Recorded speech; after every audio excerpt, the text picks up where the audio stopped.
Hello विद्यार्थियों, मैं बताने जा रहा हूं कि जेपीएससी तैयारी जो कर रहे होंगे या सोच रहे होंगे उनके बारे में। जेपीएससी का 1 से लेकर 10 तक जो है एग्ज़ाम हो चुका है, उसका रिजल्ट आ चुका है। अब 11वां जो है 11th जेपीएससी आने वाला है। उसकी तैयारी आप लोग किस ढंग से कर रहे हैं या अभी सिर्फ सोच रहे हैं, तो आपको इस पर ध्यान देना है कि आपको तैयारी कैसे करना है और किस ढंग से करना है।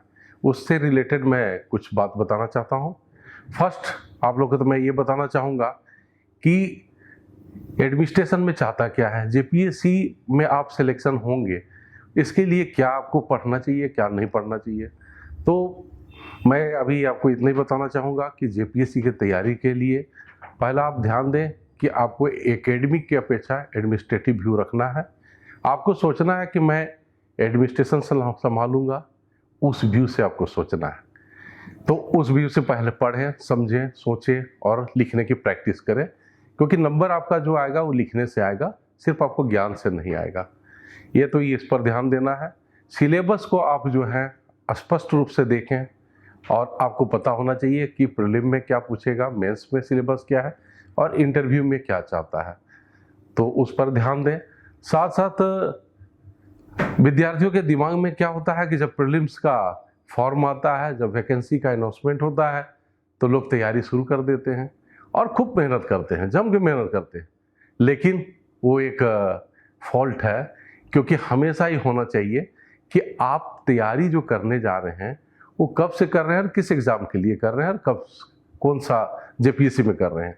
तो जब 11th जेपीएससी आपको आने वाला है, आप लोगों को सब पता है, तो आपको क्या होना चाहिए, अभी से आप तैयारी शुरू कर दें। देखिए, मैनेजमेंट का हर इंसान के साथ में होता है मैनेजमेंट के 2 पार्ट।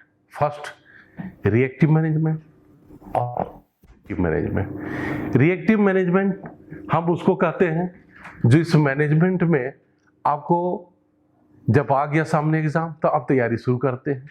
आपको लगता है कि अब वैकेंसी आ गया है तो मुझे एग्ज़ाम देना है, तो आप जो है मेहनत 24 घंटा में जो है आप 17-18 घंटा भी सोचने लगते हैं करेंगे, जिससे कि आपका अपने मानसिक तौर पर आप थकावट महसूस करते हैं। और क्योंकि एक लिमिटेशन होता है दिमाग का, तो उसके आधार पर आप फिर ज़्यादा तैयारी कर भी नहीं पाते हैं और आपका जो है तैयारी आपका खराब होने लगता है। तो उसका क्या होता है, इसलिए रिएक्टिव मैनेजमेंट मीन्स होता है फेल्योर मैनेजमेंट। तो बेटर है आप किस में जाएं, रिएक्टिव मैनेजमेंट ना करें, बल्कि आप पहले तैयारी करें, जिसको हम कहते हैं प्रोएक्टिव मैनेजमेंट। प्रोएक्टिव मतलब आप सक्सेस, सफल होंगे। प्रोएक्टिव मैनेजमेंट आप जैसे करेंगे तो आप समझ जाइए कि आप निश्चित तौर पर सफल होंगे। प्रोएक्टिव मैनेजमेंट मीन्स हो गया कि आप बिफोर एग्जाम के पहले आप अपनी तैयारी शुरू कर चुके हैं, जिसकी आपकी तैयारी पहले से होगी। तो आपकी जब तैयारी पहले से होगी तो आप जो है अपने टाइम ढंग से यूटिलाइज कर पाएंगे, इन्वेस्ट कर पाएंगे और स्वाभाविक तौर पर आपका फिर तैयारी अच्छी होगी। तो आप फेल्योर की ओर ना सोचें, सक्सेस की ओर सोचें।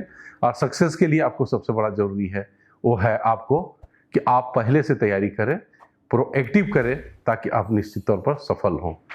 दूसरा पॉइंट मैं आपको ध्यान दिलाना चाहूँगा कि तैयारी आप कर रहे हैं, प्रोएक्टिव से कर रहे हैं, लेकिन आप जो है सही मार्गदर्शन में करें, राइट डायरेक्शन में करें। लेकिन मेहनत के बाद आपको रिजल्ट क्यों नहीं मिलता है, या जिनको मिला तो क्यों मिला, ये एक पॉइंट होता है। उसमें सबसे पहले आपको ध्यान रखना है कि मेहनत से सिर्फ रिजल्ट नहीं मिलेगा, मेहनत आपको सही दिशा में करना है, आपको राइट डायरेक्शन में करना है। यदि आप सिर्फ मेहनत करेंगे तो आपके साथ क्या होता है, जैसे आपको कहीं चलना है तो आपको सही आपका मार्गदर्शन में चलना जरूरी है।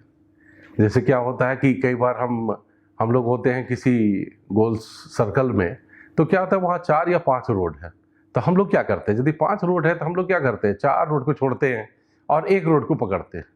और 1 रोड पकड़ के हम लोग जब चलते हैं तो हमारे एनर्जी और टाइम दोनों बचता है, तो क्या होता है हम सही जगह में पहुँच जाते हैं। लेकिन उसी चीज़ को यदि रास्ता पता नहीं हो, या हमारा जो रास्ता दिखाने वाला है, जो हमारे गाइड है, वो गाइडेंस सही नहीं हुआ, तो हमारा क्या होता है कि हम 5 रास्ते में हैं तो 5 में घूमते रहेंगे, और क्या होगा, हम मेहनत करके भी सफलता नहीं मिलेगा। ठीक उसी तरह से पढ़ाई से रिलेटेड होता है। पढ़ाई में क्या होता है कि यदि आप सही पढ़ रहे हैं, चाहे आप यूपीएससी की तैयारी कर रहे हैं, जेपीएससी कर रहे हैं या किसी फील्ड और में भी कर रहे हैं, तो आपका जो गुरु होना चाहिए या आपका जो प्रेरक है, गुरु है या मार्गदर्शक है, वो आपको बिल्कुल सही दिशा में जानकारी दे, उस आधार पर आप तैयारी करेंगे तो आपका मेहनत में ज़्यादा रिजल्ट अच्छा आएगा। इसलिए आपके लिए बहुत ज़्यादा ज़रूरी है कि आप जो है सही मार्गदर्शन में, जिस तरह के रास्ता में हम लोग सही रास्ता चुन के आगे बढ़ते हैं, उसी तरह से आप लोग भी सही मार्गदर्शन में तैयारी करेंगे तो आपकी एनर्जी जो है और टाइम इन्वेस्ट होगा, ना कि वेस्ट होगा। ऐसी आप तैयारी करें। Don't forget to like, share and subscribe to our channel and press the bell icon to never miss an update.